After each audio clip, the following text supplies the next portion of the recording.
A very good one. I love the man. He was he made two of my dreams come true.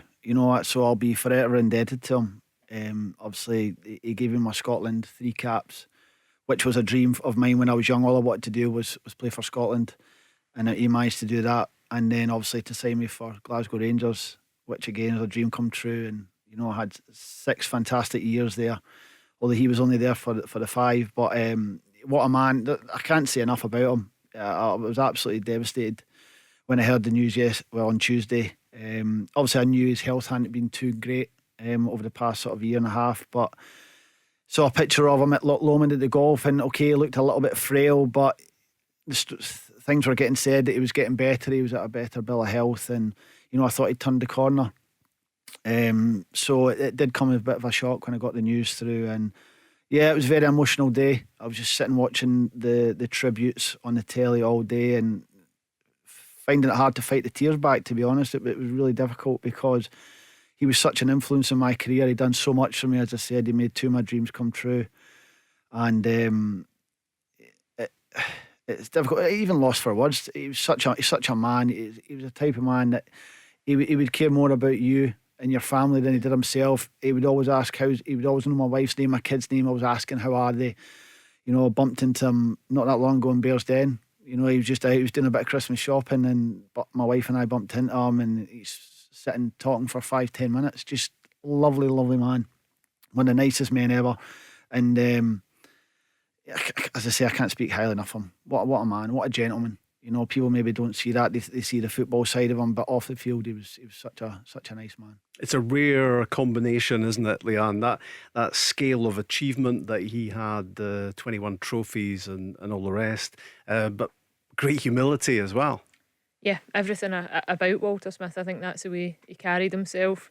I was never lucky enough to meet him and come across him, but certainly grown up as a kid in the East End of Glasgow and loving football, and he's probably, I think, one of the most pivotal characters in the game, certainly in my generation, alongside Sir Alex Ferguson. When you watch those two operate in a football capacity, I think the way that they carry themselves, more importantly the way they treat others, I think is the biggest thing. And you've heard that listening to the stories.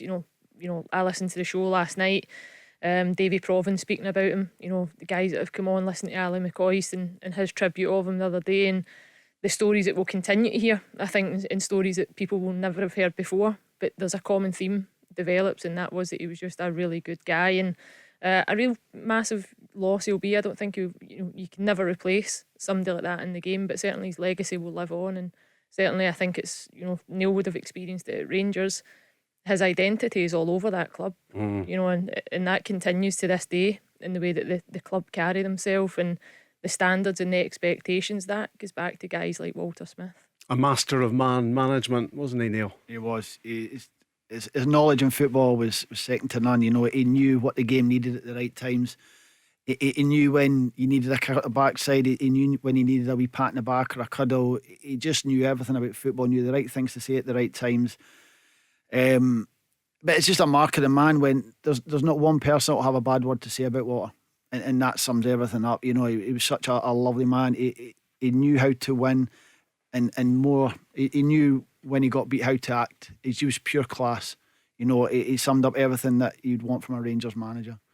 I'm very, very fortunate that I managed to spend a lot of time on. I think that's the biggest thing as well, Neil, when you look at Glasgow, and we speak about the game at times and a lot of the negativity that comes with it, but when you look at that time that Walter had at Rangers and alongside Tommy Burns at Celtic, and how that relationship was and how that relationship went on at national team level, there was no divide between those men. And they brought everybody together, and I think that's why in the last couple of days you can see that with Scottish football, it's brought everybody together again. Yeah, so many connections actually, and it's between incredible. And Walter Smith and Tommy Burns. As Neil says, to cross that divide with those types of men, and not to be a bad word spoken, and that nobody shares negative stories or have a bad word to say, that's an incredible place to be in life if you can get through and do as good a job as Walter Smith managed to do, and Tommy Burns.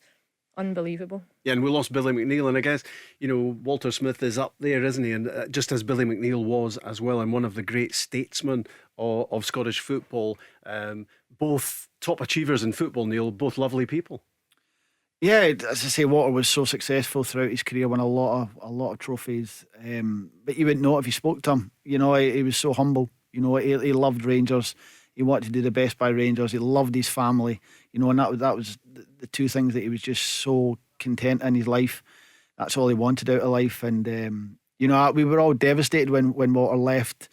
Just before Ally McCoist took over, there was tears shed when he left, when he decided to step down, and we'd have probably loved a few more years under him and maybe a bit more success. But he made his decision, and we respected that. But it just shows the mark of the man that the players were begging him to stay. They didn't want him to go, and that just sums him up for me. Tell Alexa to launch Go Radio or listen on the Go Radio app.